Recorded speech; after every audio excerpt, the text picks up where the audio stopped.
అందరికీ నమస్కారం. నేను మీ గోపాల్ అయ్యంగార్. శ్రీమతే రామానుజాయ నమః.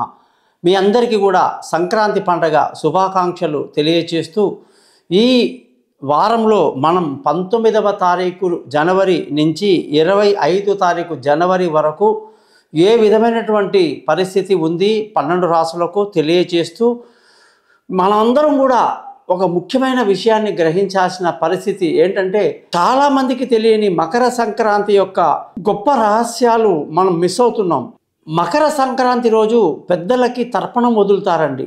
ఈ తర్పణం ఎందుకు వదలాలి అంటే, సూర్యుడు మకర రాశిలోకి వచ్చినప్పుడు మకరంలో సంక్రమణం జరిగింది, అంటే మకరంలో కలిస్తున్నాడు. కాబట్టి ఒక రైల్వే స్టేషన్లో ఇప్పుడు మనం మల్కాజ్గిరి, సికింద్రాబాద్, అప్సిగూడ ఎన్నో స్టేషన్ల పేర్లు చెప్తాం కదండి. అలాగా మకరం అనేది ఒక స్టేషన్ అన్నమాట, క్యాప్రికాన్. ఈ స్టేషన్లోకి ఎంటర్ అవుతున్నాడు సూర్యుడు. ప్రయాణం చేస్తూ చేస్తూ చేస్తూ ఆయన ఉత్తరం నుంచి దక్షిణానికి, దక్షిణం నుంచి ఉత్తరానికి మాత్రమే ప్రయాణం చేస్తాడు. అలా చేయటం వల్ల దక్షిణాయనము, ఉత్తరాయణం అని రెండు ఏర్పడుతున్నాయి. ఎప్పుడైతే మకర రాశిలోకి సూర్యుడు ఎంటర్ అవుతున్నాడో దానిని మనము మకర సంక్రమణము, మకర సంక్రాంతి అంటున్నాం.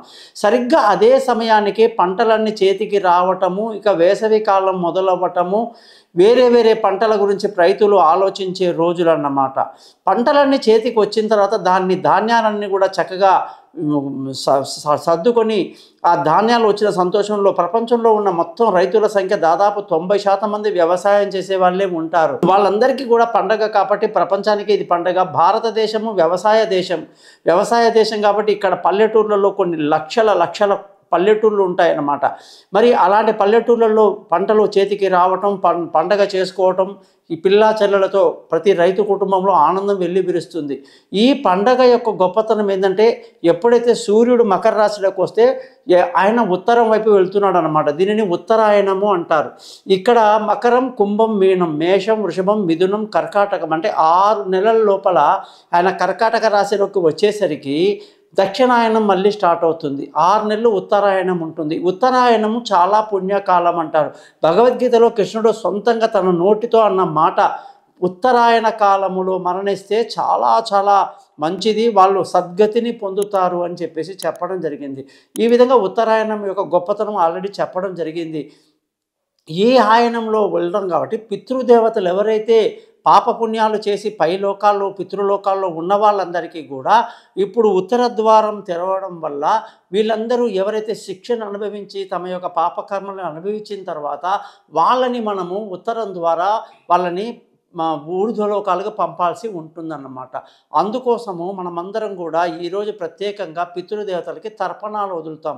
తర్పణం వదలడం వల్ల పితృదేవతలు శాంతిస్తూ వాళ్ళని మనల్ని ఆశీర్వదించి, నాయనా మాకు గేటు తీశావు, తలుపు తీశావు, ఇక మా మార్గం సుగమమైంది అని చెప్పేసి వాళ్ళందరూ కూడా ఉత్తరాయణం ద్వారా, ఉత్తర ద్వారం ద్వారా వాళ్ళు వైకుంఠానికి, ఇతర లోకాలకు చేరుకుంటారని మన యొక్క మాట చెప్తారనమాట.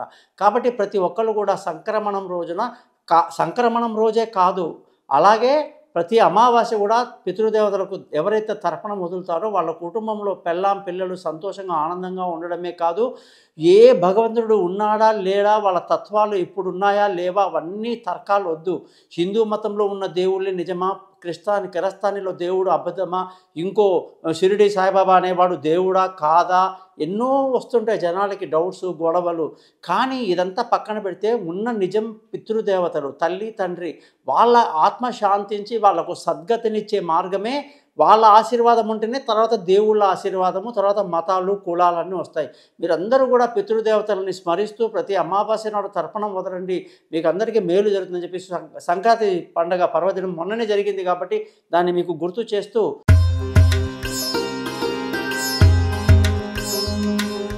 వృశ్చిక రాశి వాళ్ళందరికీ 19వ తారీఖు జనవరి నుంచి 25వ తారీఖు జనవరి వరకు ఈ వారఫలం ఎలా ఉందో చూద్దాం.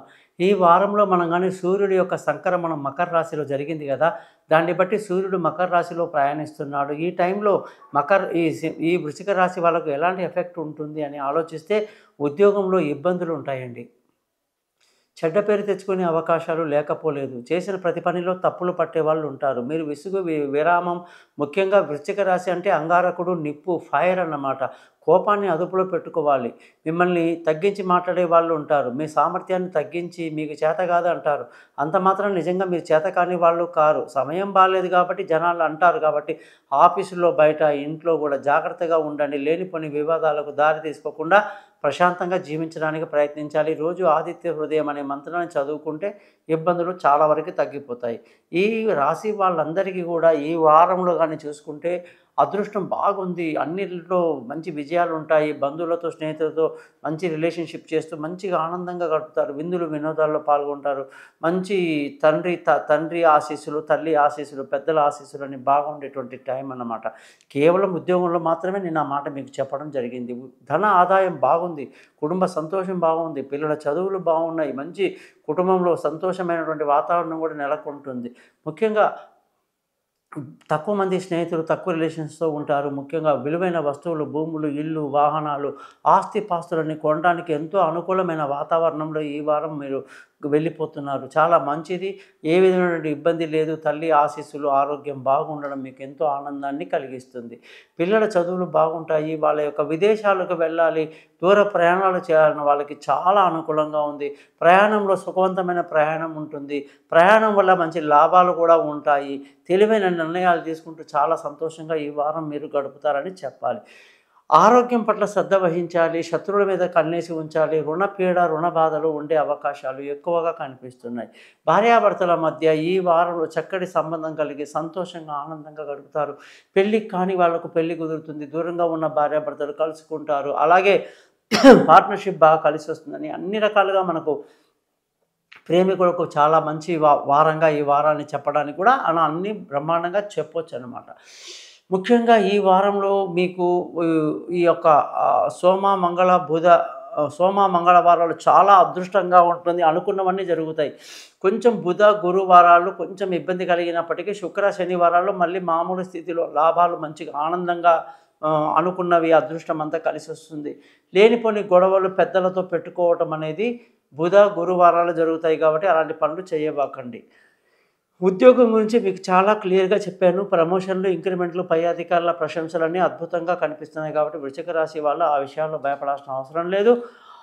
వ్యాపారం చేసే వాళ్ళందరికీ కూడా వ్యాపారంలో మంచి లాభాలతో దూసుకెళ్తారు. అనేక రంగాల్లో ఉన్న వాళ్ళందరికీ మంచి లాభాలతో ఈ వారం బాగా జరుగుతుంది. ఈ రాశి వాళ్ళందరికీ కుజుడు అధిపతి. ఈ రాశిలో ఉండేది విశాఖ 4వ పాదము, అనురాధ 4 పాదాలు, జ్యేష్ఠ 4 పాదాలు. విశాఖ పుట్టులో పుట్టినవారు కనకపుష్యరా కానీ, అనురాధ నక్షత్రంలో పుట్టిన వాళ్ళు ఇంద్రనీలాన్ని, అలాగే జ్యేష్ఠ నక్షత్రంలో పుట్టిన వాళ్ళు మరకతం రాయిని ధరించడం చాలా మంచిది. ఈ రాళ్ళకన్నిటి కూడా 17, 19,000 జపాలు, 16,000 జపాలతో మన దగ్గర ఉంటాయి. వాటి బరువు 3 క్యారెట్ల బరువు ఉంటుంది. దాన్ని ధరించడం వల్ల వెండిలో మీకు అనేక శుభాలు జరుగుతాయి. ఎప్పుడు లేని తెలివితేటలు ప్రదర్శిస్తారు. తెలివితేటలు బాగుండి తీసుకునే నిర్ణయాలు బాగుంటే ఇక ఏ సమస్య రాదు. ప్రపంచంలో జరిగే ప్రతి పనికి కూడా కారణం మన తెలివితేటలే అనేది గ్రహించాలి. మీ తెలివితేటలు బాగా పనిచేయడానికి ఈ రత్నాలను నేను చెప్పడం జరిగింది. వాటికి మంత్రాలు ఉంటాయి. ఒకటి 16 సార్లు, 19 సార్లు, 18 సార్లు, 17 సార్లు అని ఉంటాయి. అవన్నీ చెప్తాను. జాతకాన్ని 50 పేజీలు మీకు పీడిఎఫ్ చేస్తాను. 15 నిమిషాలు మీకు అర్థమయ్యేటట్టు చెప్తాను. గురుదక్షిణ ఎలా ఉంటుందో చెప్తాను. మీరందరూ కూడా ఈ ఛానల్ని సబ్స్క్రైబ్ చేసి నన్ను కాల్ చేస్తారని ఆశిస్తూ నేను సెలవు తీసుకుంటున్నాను. మీ గోపాల్ అయ్యంగార్. నమస్కారం.